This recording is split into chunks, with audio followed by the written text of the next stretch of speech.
So we're just leaving the head of the bite. We camped out at the gate last night.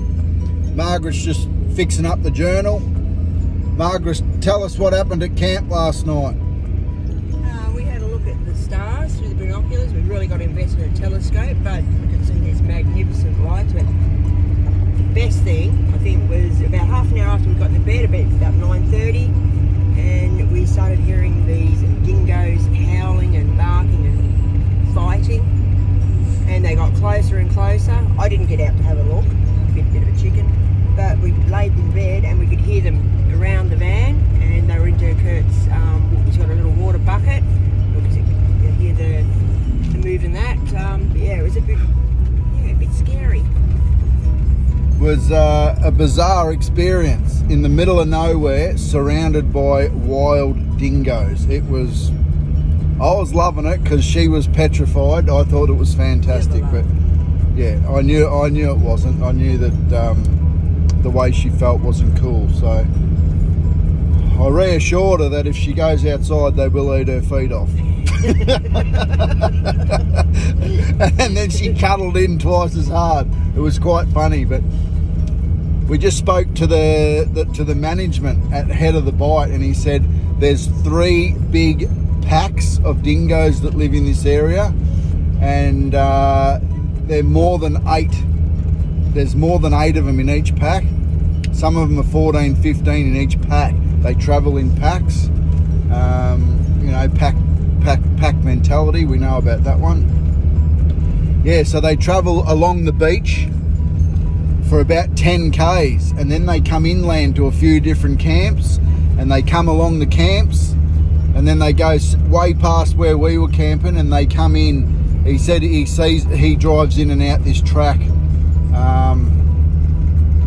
several times a day, and he said there's a very good chance we'll see them up on the highway, because all they do is sleep and on the move, sleep on the move, sleep on the move. So hopefully we'll see them, and we'll be able to bring you a bit of footage of some dingoes. He said there's a lot of crossbreeds amongst them these days, and a lot of the local tribes and some of the local law enforcements, they'll just shoot them because they're actually trying to breed back the genuine dingo. So he said to me, if you see any crossbreeds, you can put them to sleep. There's no problem there. But I said to him, I'm not into it, so I'll just let nature and people around the local area do their job. But I'm on holidays, so yeah, our camping adventure overnight, not long after we got into bed, was quite funny.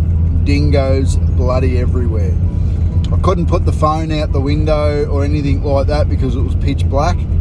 I couldn't get any footage. If I had made any noise at all, they're like scared rats. They just would have scattered. So I just wanted to hang around and enjoy what Margaret was going through. I thought it was cool.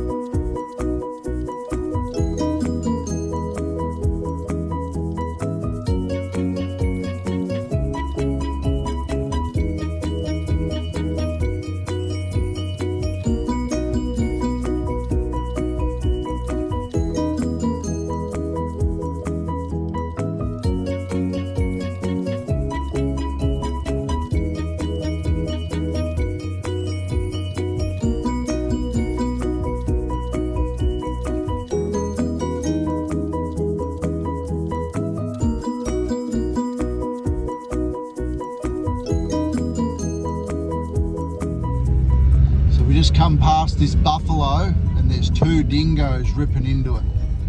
I think they've gone into the bushes. You can see it's been hit on the road there by a truck. It's a cow. Oh yeah, there's the dingoes, look.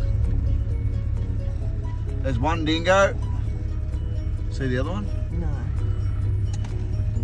I'll go up and... Yep, it's behind. There's 2 dingoes there.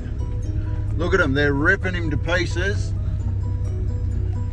Well, I'll go up and do a U-turn, and we'll come back. Those dingoes will be back into that flesh within a minute. I'll go up and do a U-turn and come back. Yeah.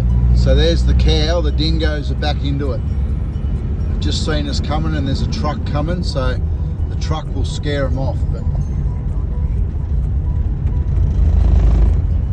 I'll pull up here and see if we can get a bit of footage.